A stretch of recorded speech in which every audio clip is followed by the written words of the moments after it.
People typically think that all you have to do is issue orders and people will immediately comply. But I can tell you they're going to comply at a different level of enthusiasm depending on how that order is issued. Retired Major General Craig Whelden. We get to have Major General retired Craig Whelden on the show. We have with us Major General Craig Whelden, who spent 30 years in the U.S. Army, followed by 7 in the private sector and another 9 as a member of the Senior Executive Service.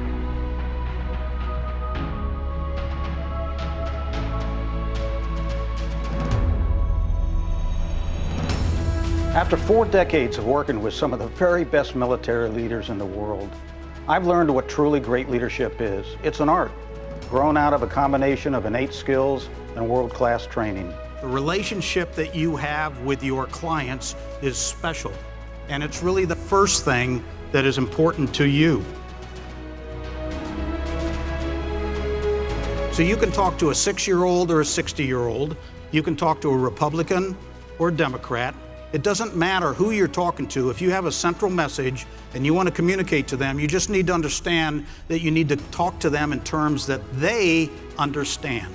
Ernest Hemingway once said that the best way you can learn if you can trust someone is to trust them. If you put that trust in place at the very beginning, you're probably going to get the best possible results. I once worked for a 3-star general. Never raised his voice in anger. Very, very bright, very, very capable.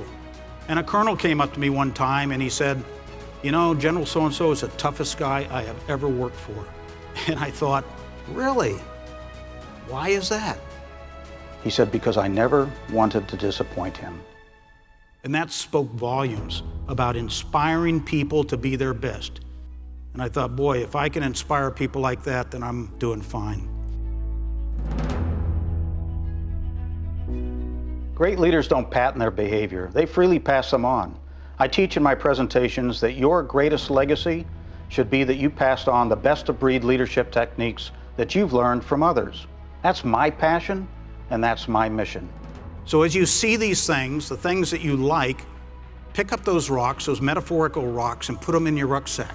As you see things that you don't like, and you don't want to be like that, pick those rocks up too, and put those in your rucksack. Because as you continue to advance in your career and move to the next level, you want to remind yourself of the things that you saw that were really, really good, and you want to remind yourself not to do the things that were not so good. You grab the second handle and your feet are still on the ground. Still not very difficult.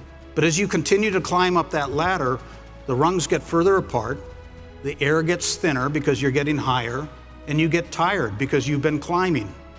And eventually you're going to get to the last rung on your ladder. Find another ladder to climb. And it shaped my career in such a way that I went in a completely different direction than I otherwise would have. At the time, I didn't think that was a very good thing. It turned out to be the perfect job for me. I cannot imagine life having turned out differently. And he pulls out this jar and he puts it on top of the table. It's a large glass jar. And he pulls out a basket of rocks and he starts putting the rocks in the jar, one at a time, until the jar fills up. And then he turns to the class and he says, "Is the jar full?" And everybody goes, "Yep, jar's full." So he then reaches out and he gets a bag of sand and he pours the sand into the jar. And the sand granules go down amongst the rocks until they eventually fill the jar up. And he says to the class, "Is the jar full?" And they go, "Well, you fooled us the first time, but yeah, now it's full." You need to prioritize your life.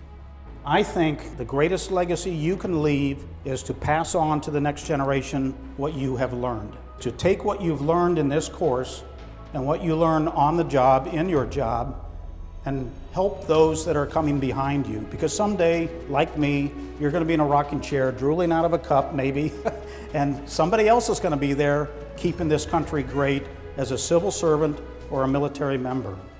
All of you need to lead a purposeful life. All of you need to take what you've learned over the past 8 or 9 months, use it for the good of the country, for your organization, and then pay it forward. Thank you.